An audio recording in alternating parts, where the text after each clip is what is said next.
Jai Sitarama.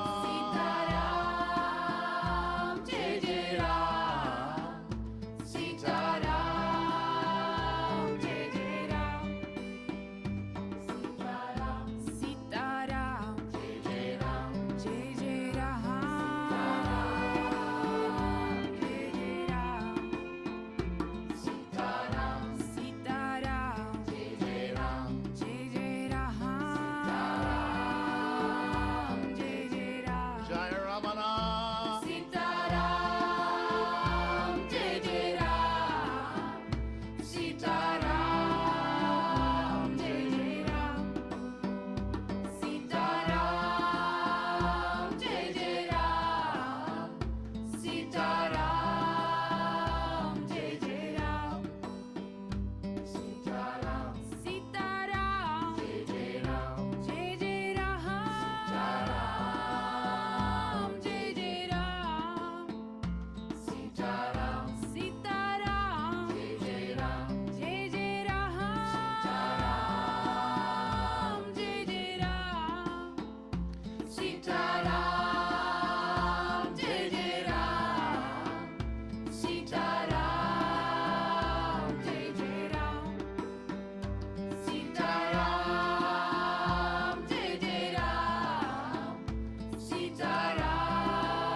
Alors, bonsoir à tous et bienvenue à cette cinquième conférence sur les voiles du Reiki. Donc, cinquième conférence, puisqu'il y a 5 préceptes au niveau du Reiki. Et ce soir, on va aborder le 5e précepte. Donc, ce sera la fin d'une série de 5 conférences qui sont disponibles sur reikimagog.com. Alors, j'aime bien commencer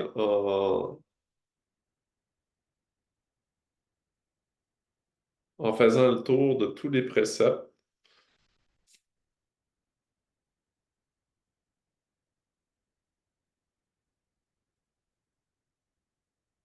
Parce que ça me rejoint beaucoup, ça me plaît beaucoup. Et deux,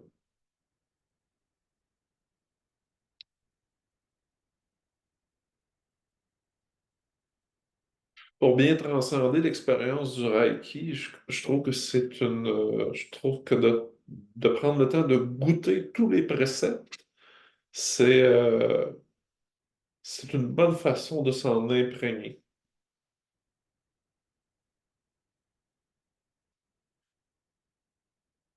D'oser le regarder, d'oser le percevoir, pour pouvoir tranquillement, et très certainement maintenant, simultanément même, regarder, goûter, ressentir,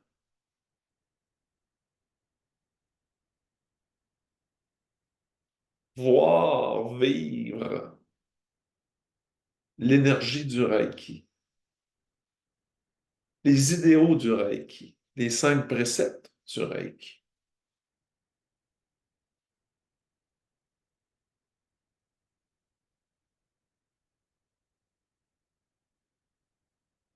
Alors, ça va comme suit. Le premier précepte est: je suis libre de toute préoccupation.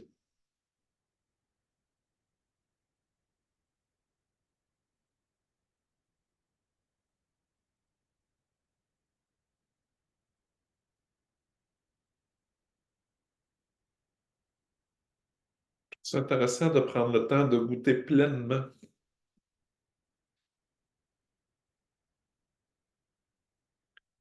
d'abord les mots, d'abord la densité des mots, leur poids, leur texture, leur signification.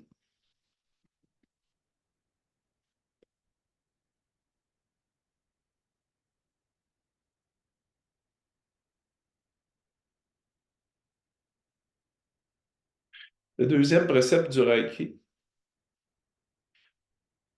je suis libre de toute colère.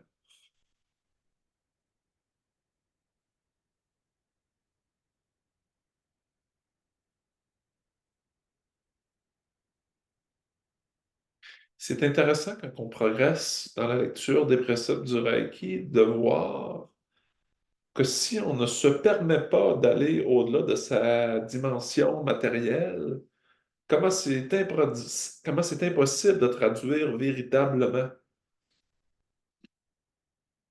la signification des préceptes du Reiki. Et en vérité, c'est vrai pour toute chose. On dit souvent que lorsqu'on a vu le miracle pour une seule idée, pour une seule chose, on a reçu également le miracle pour toute chose. Et peut-être qu'avec ce dernier énoncé, déjà, vous pouvez peut-être ressentir, goûter l'imminence de l'unité dans ce que je dis. Parce qu'on pourrait très bien spontanément dire que non, c'est pas parce qu'on a reçu le miracle sur une chose qu'on va nécessairement le recevoir sur une autre chose. Et ici, on prononce une parole comme ça, et s'il y a quelque chose qui émerge comme ça avec force à l'intérieur de nous, c'est forcément parce qu'en apparence, quelque chose, une voix, une pensée voudrait être plus réelle que réelle. C'est intéressant. Et là, avec un peu de chance, intuitivement, il va y avoir un questionnement qui va se dire, mais si je maintiens la différence, comment, comment je peux vraiment vivre et prononcer ces dernières paroles, n- ne serait-ce qu'en lien avec le deuxième précepte qu'on vient juste de nommer qui dit, je, je suis libre de toute colère.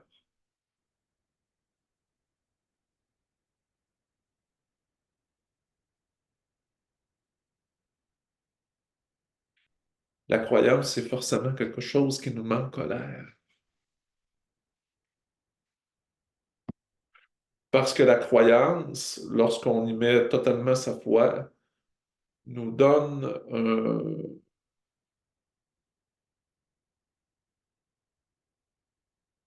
nous donne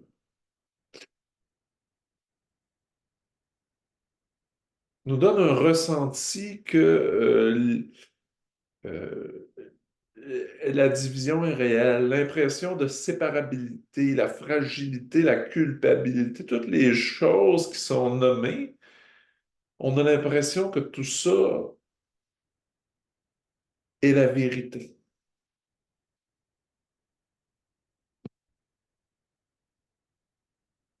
Et vous conviendrez avec moi humblement que lorsqu'on croit fondamentalement en la culpabilité,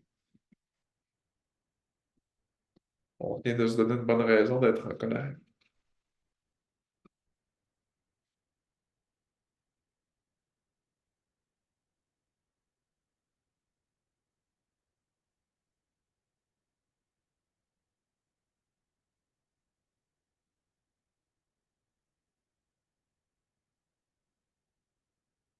Pour comprendre le véritable sens de ce qu'est la liberté, il faut se permettre, lorsqu'on est traversé par la matière, par la densité, par les idées, lorsqu'on semble être traversé par toutes ces choses, il faut vraiment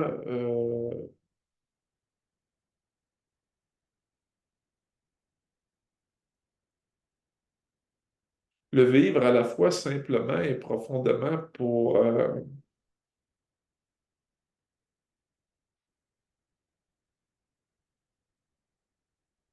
oser aller voir l'absence de finitude et de commencement qui est présente en toute chose.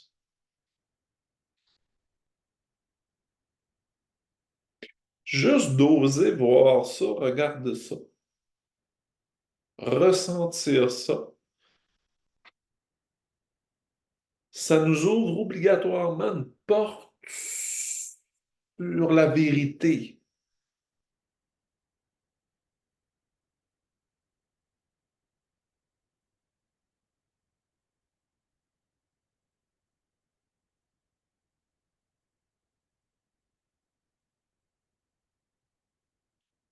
S'ouvrir une porte sur la vérité, c'est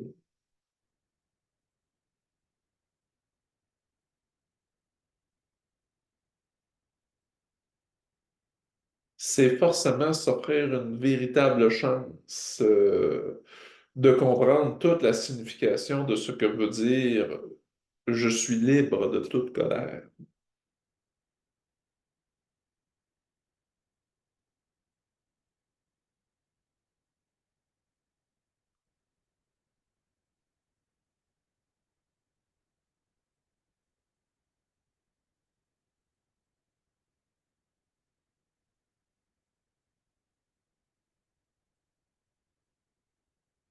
L'idée de la grâce et la grâce même réapparaît et vient, se laisse rappeler à elle-même lorsqu'il y a un lâcher-prise qui est suffisamment grand pour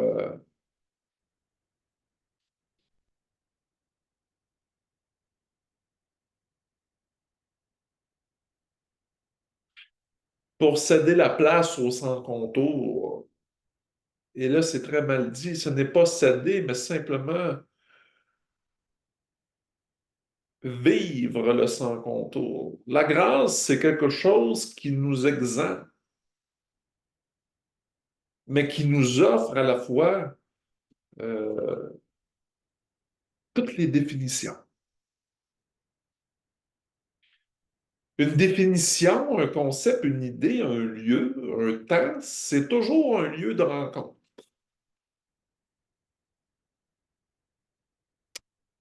C'est un endroit où le troisième précepte du Reiki peut se transcender, peut se révéler à lui-même en tant que soi réel. D'ailleurs, le troisième précepte du Reiki dit: Je rends grâce de mes nombreuses bénédictions. J'honore mes parents, mes professeurs et mes aïeux. Ça en fait du monde, hein?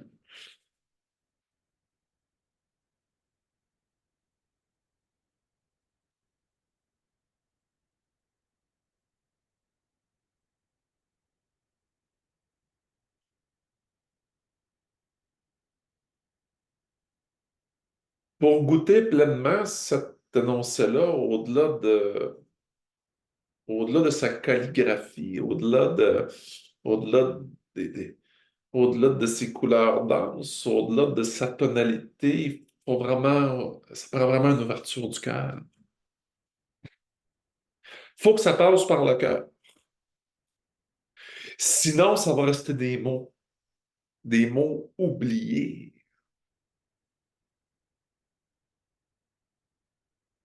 Pour exister, il faut savoir.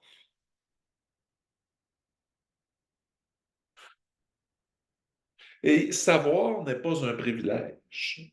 Savoir, c'est bien au-delà du temps et de l'espace. Savoir, c'est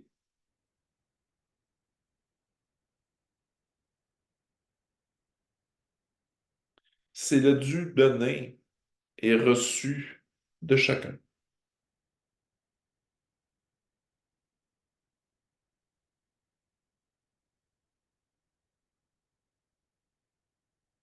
C'est la certitude sans forme d'une complétude sans fin.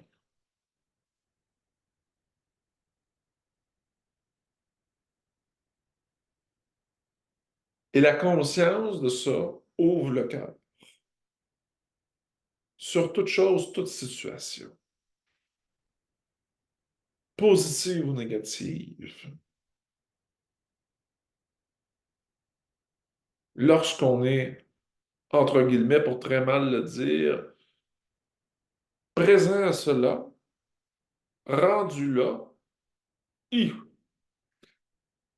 Lorsqu'on a, lorsqu'on s'est rappelé cela,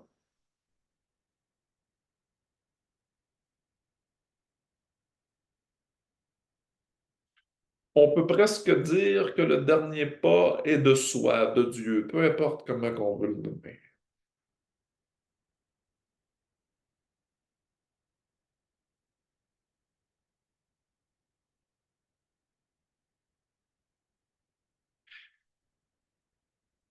Et il n'y a vraiment que comme cela que le quatrième précepte du Reiki peut également prendre tout son sens. Et le quatrième précepte du Reiki dit, je vis ma vie honnêtement.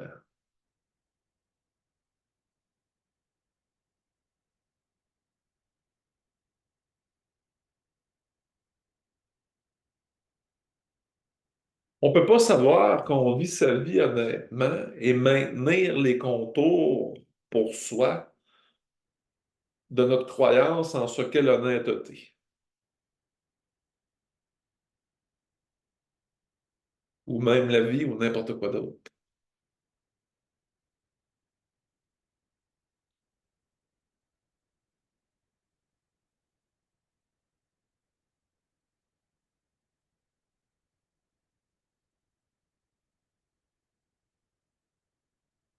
Pour vivre sa vie honnêtement, il faut savoir au-delà des choses.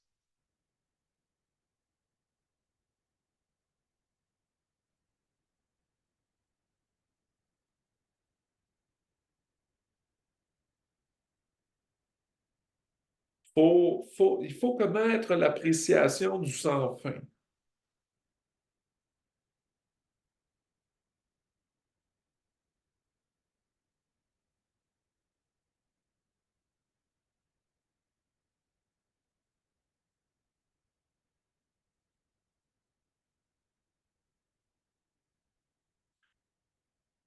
Vivre sa vie honnêtement, c'est en quelque part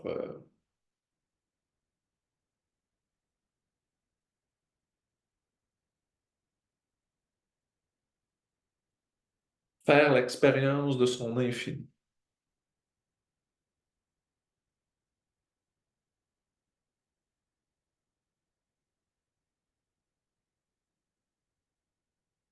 voir, assimiler, comprendre.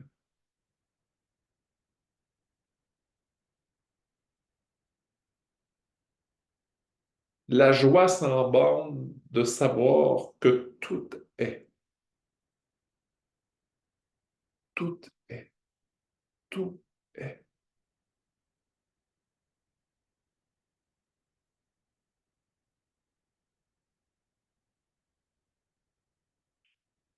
L'honnêteté, si on ne veut pas avoir l'impression de l'échapper ou de l'avoir perdue, il faut surtout pas essayer de la saisir.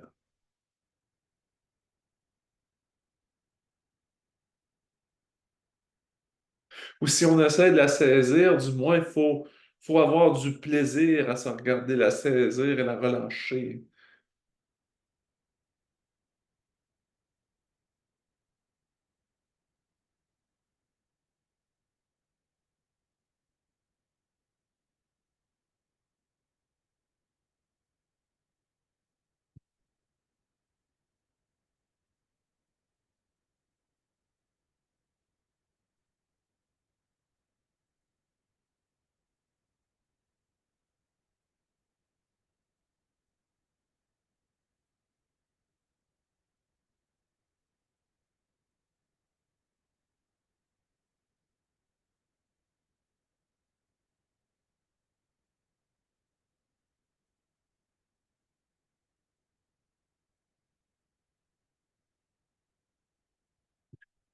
Et finalement, le cinquième précepte du Reiki sur lequel je vais tenter peut-être de m'attarder un peu plus ce soir est le suivant. Donc, je respecte la vie autour de moi sous toutes ses formes. Pour moi, il y a beaucoup de similarités entre le quatrième précepte et le cinquième précepte.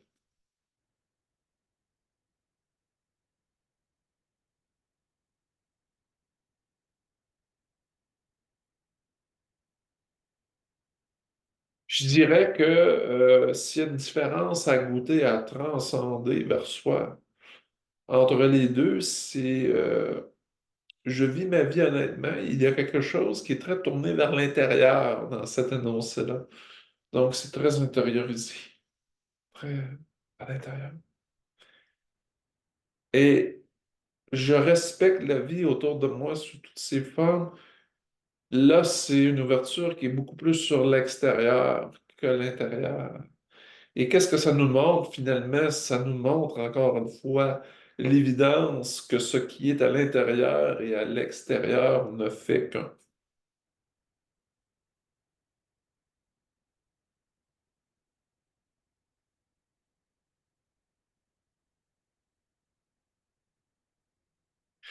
Et ô combien il est bon de goûter, de savoir et de ressentir que tout ce que l'on dit en termes de signification est totalement faux tout en étant total.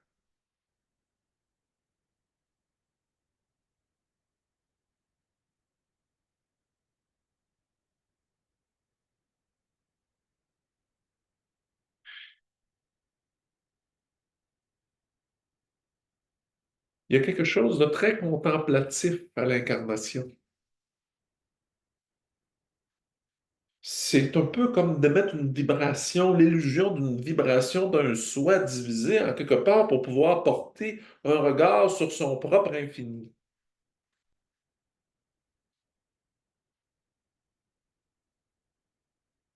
C'est extraordinaire.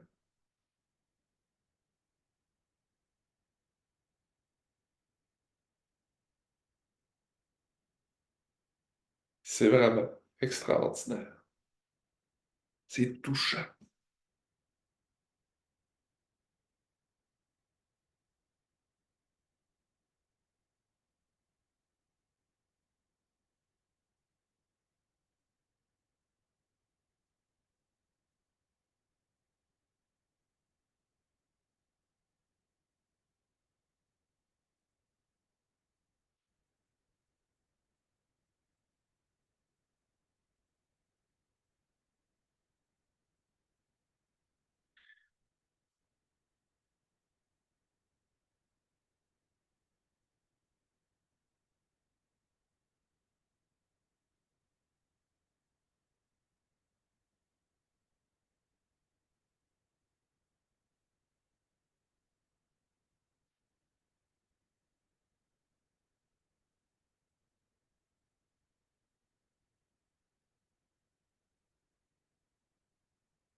Ce serait un moment idéal pour moi pour, par exemple, en satsang, pour laisser des questions peut-être émerger, des commentaires.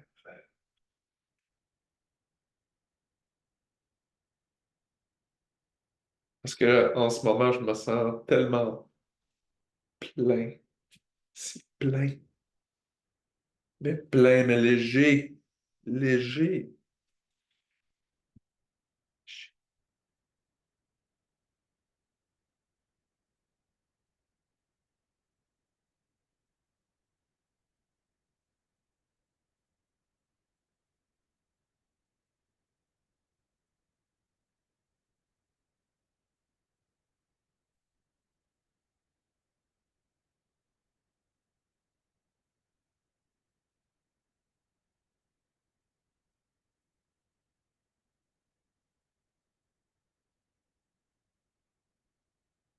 Moi, j'ai envie de partager cette évidence-là de l'amour. Ce respect-là, ce respect mutuel qui est évident.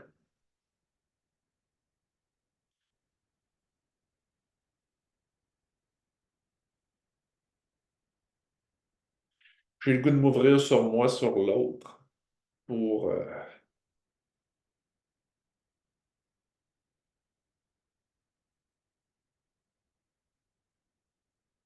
pour oser la vérité en toute chose, pour oser ce qui est le même partout,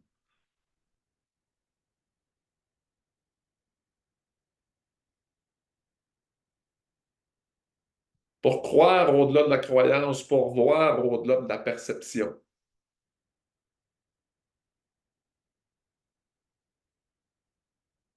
pour respecter la vie autour de moi sous toutes ses formes.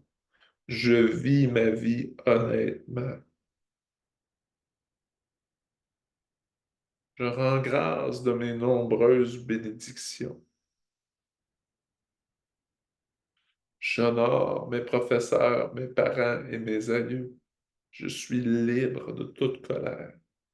Je suis libre de toute préoccupation.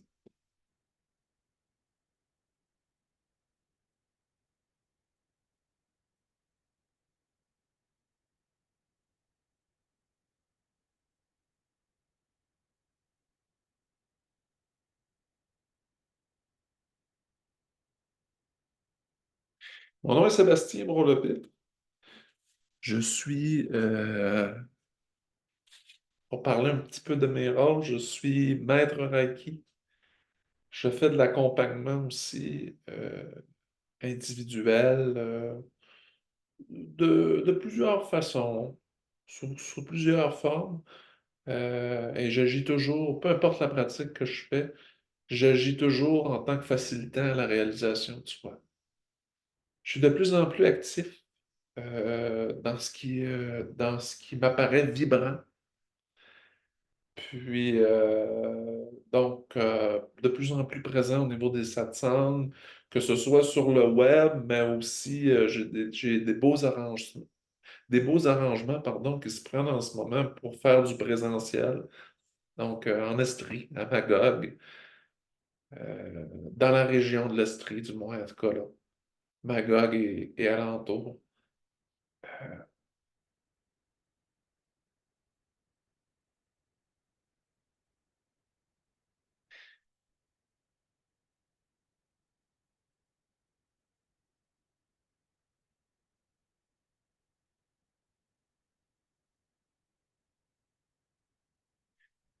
J'ai soif de partage, j'ai soif.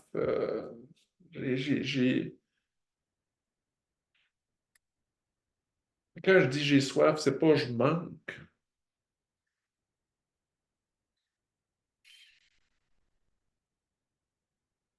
J'ai soif de partage,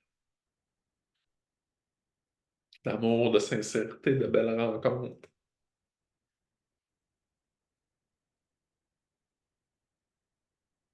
Voilà, ben, je suis là.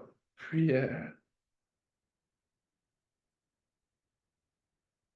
c'est un plaisir, tout simplement, c'est un plaisir.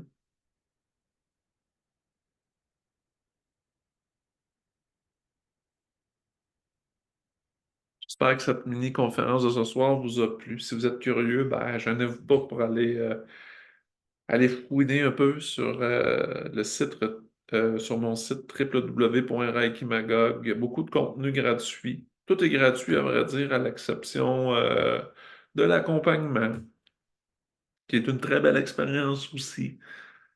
Euh, Puis aussi des rencontres en présence qui vont se faire en présentiel, mais ô combien transcendantes. Alors, si vous avez là, ben, écrivez-moi, venez me parler. Osez, osez être vous avec un grand V. Je pense que ça complète pour ce soir. Donc, je vous remercie beaucoup. Je vous dis à très bientôt et je nous embrasse. Je vous aime très fort.